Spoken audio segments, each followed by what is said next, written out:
fazer as suas considerações e apresentação. Cumprimento também a digníssima companheira, esposa que está aqui, que vai fazer o serviço de contra a regra. Tá certo? Rodrigo, a palavra está contigo. Obrigado, professor. Primeiramente, eu gostaria de agradecer as palavras do professor Clóvis. Saúdo a todos com um bom dia. Professor Clóvis, sempre sem medir esforço, muito obrigado. Saúdo também o professor Ayrton Chaves Júnior, examinador da banca. E com um bom dia a todos os presentes.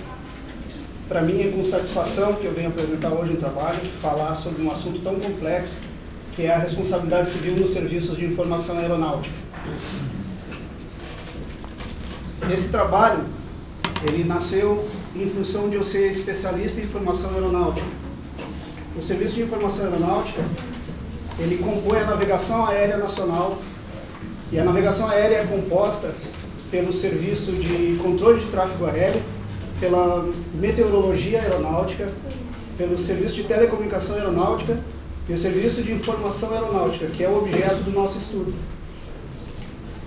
Aqui nessa imagem mostra um pouco da complexidade de uma aerovia, por exemplo, onde nós temos níveis de voo e as aeronaves voando em mão e contramão, balizadas por um auxílio rádio. Posteriormente, nós iremos explicar o que são esses auxílios, o que são essas aerovias.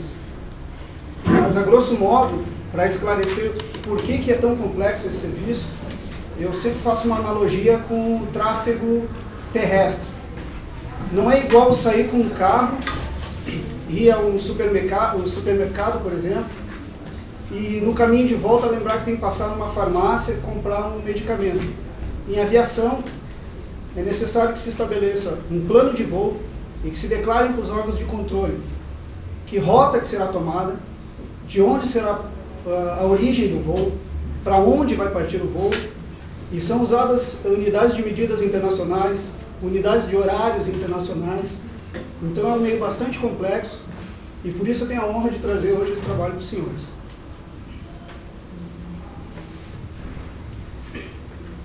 Primeiramente, o objetivo então do trabalho institucional é produzir uma monografia para a obtenção do grau de bacharel em Direito na Univale.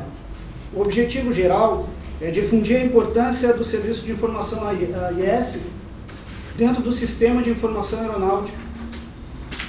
E o objetivo específico é sensibilizar tanto o meio acadêmico, que serão os futuros formadores de opinião, serão futuros juízes, promotores, ter conhecimento dessa área tão importante no nosso meio, e também o objetivo específico no âmbito do Serviço de Informação Aeronáutica, de sensibilizar os profissionais que existe uma responsabilidade civil em decorrência de algum dano que possa ser causado no Serviço de Informação Aeronáutica. Para que esse trabalho pudesse ser desenvolvido, foram estabelecidas algumas hipóteses, e a primeira dela é se o Estado responderia civilmente por ato ilícito ou omissão que resultassem em danos causados por ele próprio, ou por entidade prestadora de serviços de informação aeronáutica. A segunda hipótese seria se a responsabilidade que se aplica ao Estado em caso de danos causados pela entidade prestadora de serviço de informação aeronáutica seria a responsabilidade objetiva, por ser esta uma concessão do Estado. A terceira hipótese é se aplicar-se-ia a responsabilidade civil subjetiva ao profissional especialista em informação aeronáutica por danos causados em decorrência de ato ilícito ou da sua omissão. Para tanto, no relatório, estabelecemos no primeiro capítulo os conceitos, os fundamentos da responsabilidade civil. No segundo capítulo, então, organizamos a aviação civil e internacional e enquadramos o Serviço de Informação Aeronáutica no Brasil. O terceiro capítulo vem coroar todo o trabalho, estabelecendo então a responsabilidade civil no Serviço de Informação Aeronáutica.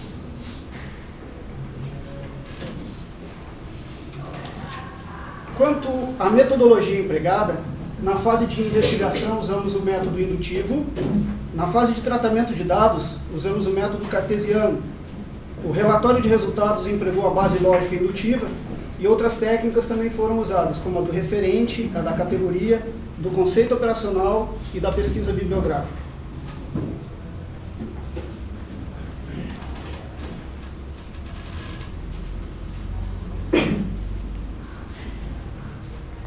Uma das dificuldades que nós conversávamos com o professor Covas é demonstrar para uma turma de primeiro ano, primeiro semestre na Faculdade de Direito, o que é responsabilidade e o que é responsabilidade civil.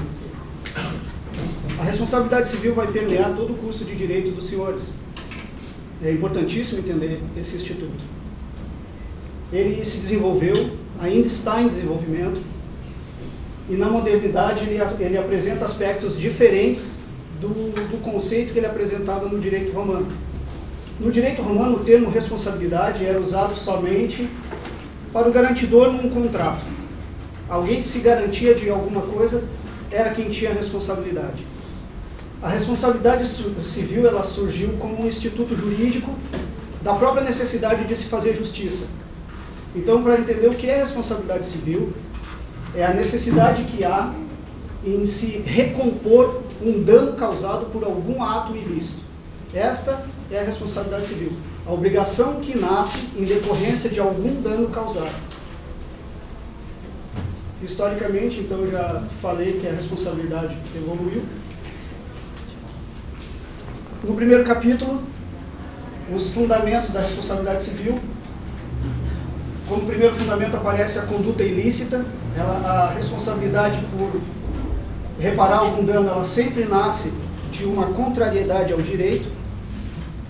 Posteriormente, apontamos o dolo e a culpa como elementos volitivos, ou seja, o elemento de vontade. Não basta simplesmente que o agente contrarie o direito. Essa contrariedade tem que ser de acordo com a vontade do agente. E eu destaco o dolo e a culpa, vocês vão trabalhar exaustivamente isso durante o curso.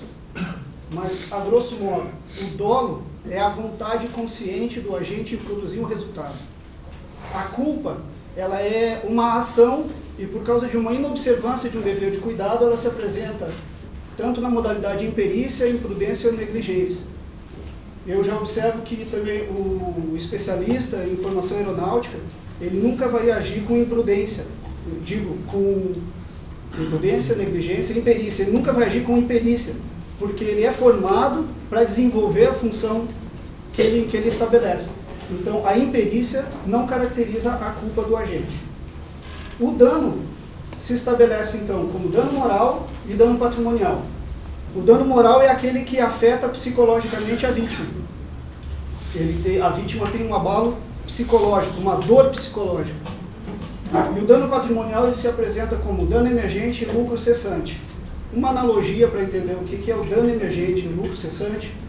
Nos dois casos existe uma diminuição patrimonial, e no dano emergente, essa diminuição é decorrente do ato ilícito. O lucro cessante é uma diminuição patrimonial